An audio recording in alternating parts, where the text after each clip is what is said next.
Good day, my SC viewers. This is Satellite Media. Mr. Chinedu Michael, let us get your reaction with respect to Amaka, a Nigerian based in Canada. Igbos are dismayed that she has been arrested and perhaps Samuel Ekpa was not able to defend her. What is your take?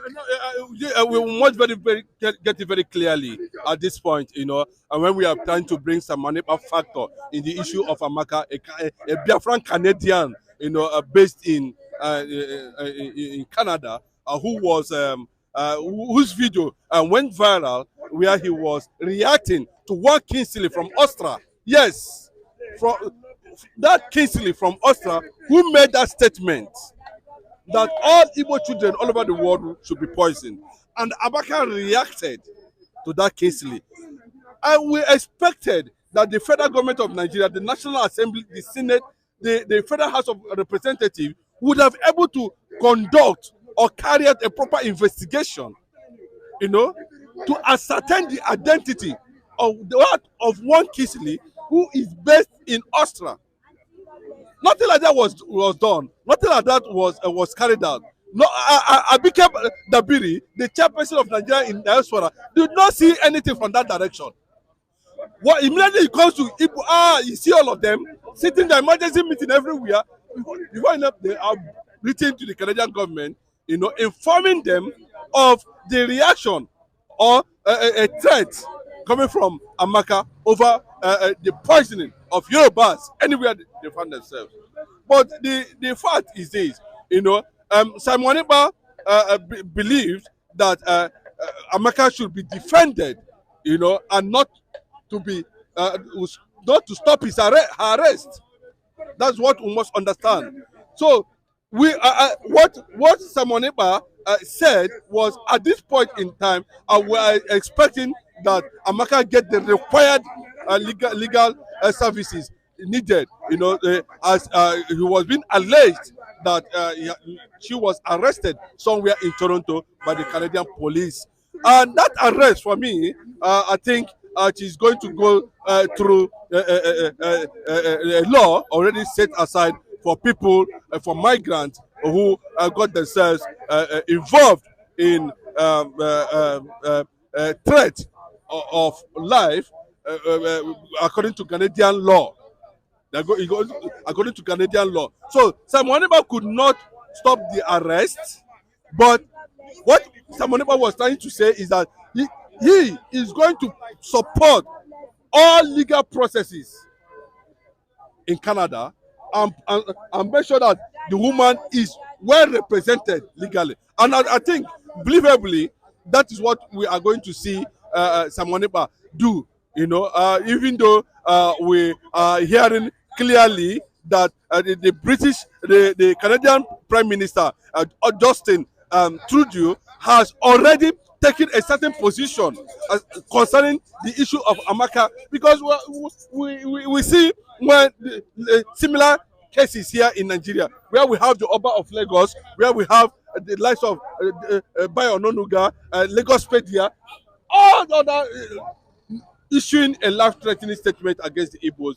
The Abike Dabiri, they were all there. The senators were all there. They didn't dive into emergency meeting immediately. But because it's an Igbo woman abroad, because it's a Biafran, you can see the speed of which they were able to write to the Canadian government. The law is going to take its course, because these are people who respect their law. They have a law already stated there, and Amaka is going to go through that process. And I can assure you that Amaka is going to come out victoriously, because what she said is what other people in Nigeria are saying, and she was reacting to that.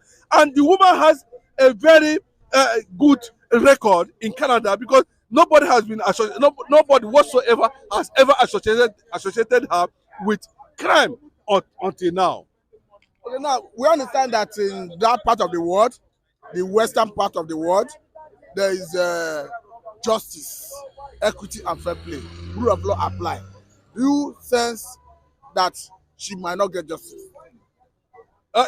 Irrespective of the way and manner the Canadian government want to show understanding and sanity, and to also tell the whole world know, that they believe in democracy and the rule of law. I think understand they were able to put their image at the global map by looking into that matter very well and allow Amaka have access to legal services. That is very important. And I can tell you that most Igbos in Canada has already started running around her to give her the required support, because a proper investigation is going to be done, and I believe Amaka is going to go through it successfully and come out victoriously.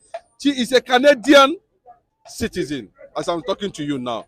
So the Canadian government understand that in their own code of conduct, or in their own rule of law, or in their own laws, Amaka, nothing is going to sabotage it. The legal system is not as corrupt as ours, where a similar offense was committed and they looked the other way around. Well, now that the matter has been reported in Canada and has taken a global dimension, the international community is watching, and civil society organization is watching. Amaka saying that Amaka risk 2 years jail term, and if found guilty, that's where we expect the likes of Simon Ekpa, to show their energy, to show their strength, to reactivate their influence, the Biafran influence in Canada, and be able to make sure that the woman is properly defended. And this Amaka's case, for me, is going to put Simon Ekpa's image on the radar, and is going to put his position as the Prime Minister of Biafra in exile on the scale, because his reaction is believed to be something that would have seen, first of all, that would not have led to Amaka's invitation by the police. And now that they have been invited by the police, we are seeing, want to see a successful, legal services extended to Amaka. Okay, what will be your reaction if Nigerian government were to start the process of extraditing her, perhaps if they want her to come here to face prosecution? Of course, they also understand that if found guilty, she faces deportation, and I don't think it will get to that level, because everything will be properly defined in the court. And let me tell you, it's not even their Amaka is going to face a district court in Toronto, and I believe that there will be judgment for her, and I believe that there will be justice. But I'm not trying to encourage any form of hate speech. Yeah, thank you, hate speech. But I'm seeing it now that this is persecution against the Igbo nation, especially using Nigerian factor at the international scene, in an international arena. Because I don't encourage it, but in a situation where there is reaction credited, now it's still going on till today, and the federal government cannot be able to do anything, cannot be able to call for the arrest of the Oba of Lagos, cannot be able to call for the arrest of Reno Mokri, Bayo Nonuga, Lagos Pedia, the wife of the president, Remi Tinubu. They were also involved, and nothing was being done. But some people have argued that 2 wrongs does not make a right, that one cannot use justification of other people doing wrong to allegedly commit a similar crime. If 2 wrongs that doesn't make a right, that does not mean that you cannot be able to defend yourself, and somebody will just come and tell you, and maybe unfortunately or fortunately take your life, and you say 2 wrongs can never make a right. Well, it is already enshrined in the international law. You have your right to defend yourself in a situation where your life is being threatened.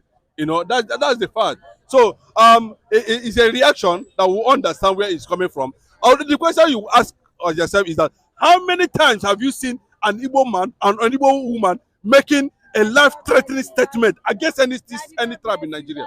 How many times can you come out and say that this is like this? It's coming from Igbo. How many times?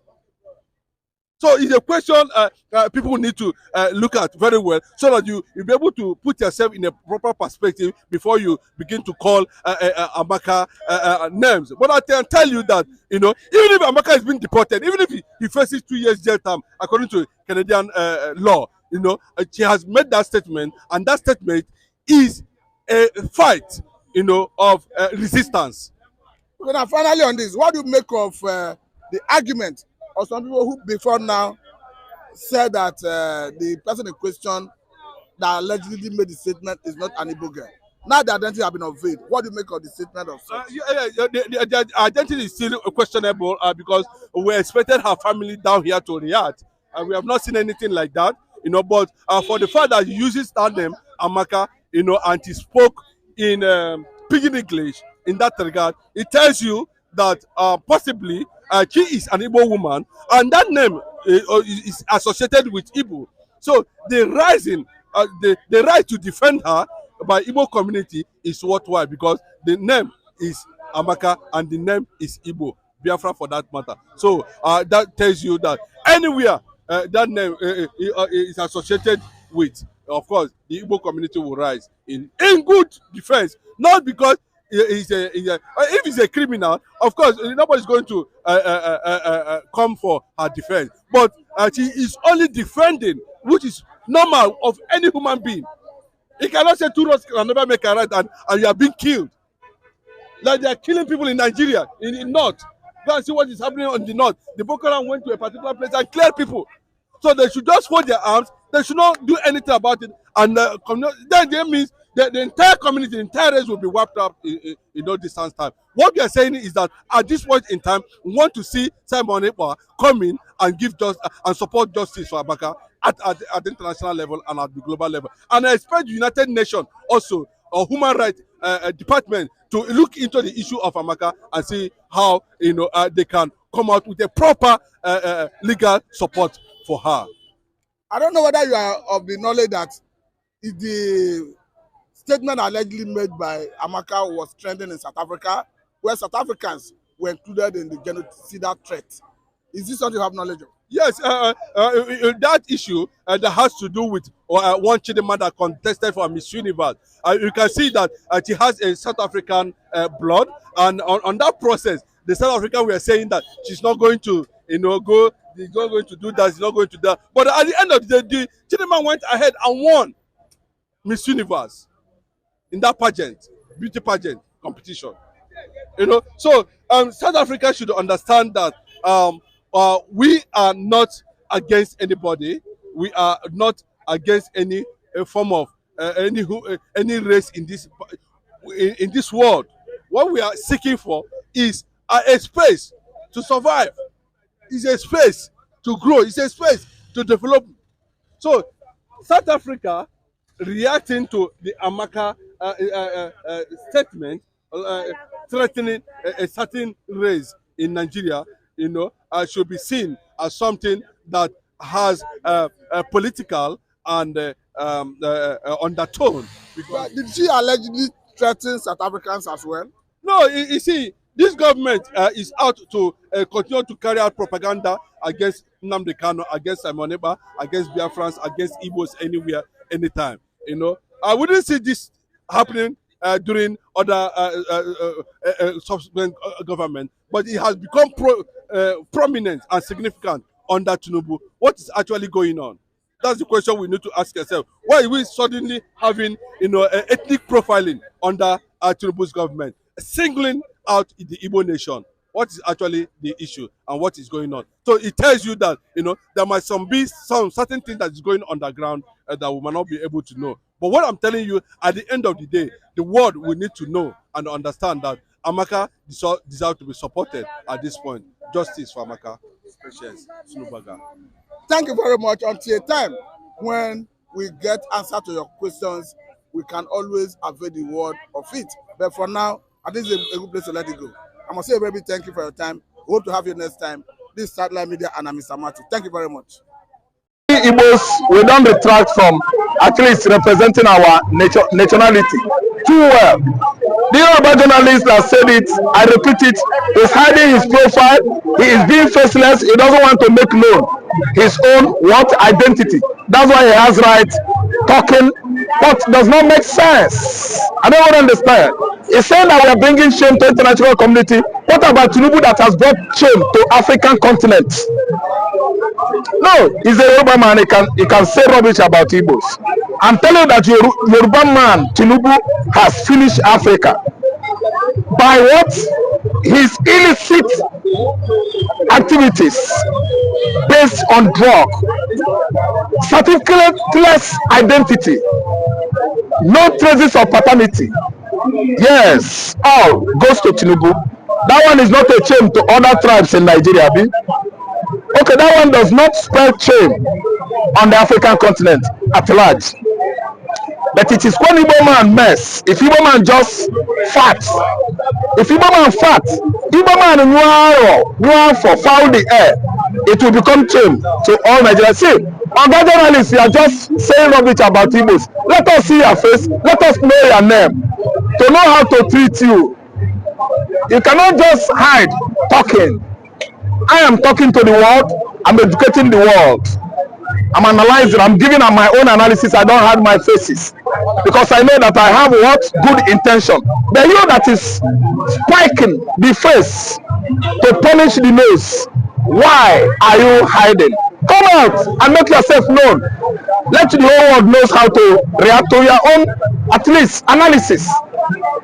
You are cutting the face to what? To mock you are cutting the nose to mock the face. Other journalists, in fact, it would be that I know your name, or my anchor told me your name. I would have known how to react to your what? Unnecessary, valueless ranting or tantrum. You said that we brought shame in Nigerians to Nigerians in diaspora. Igbo man is the one that has come to announce Africa. Igbo man is the reason why you travel by and large and come back home. In your southwest, your father will feed you with house rent payments, house rent, wages, chops, wages and rent. It is Igbo man that gave it to your father. We've never denied your mama the payment of her rentage. We pay rent. We can never do that. We love our mother now. We have mama in the house. Oga is talking back against Igbo man. We can never deny your father, your papa, his rentage, because he is ranging on that.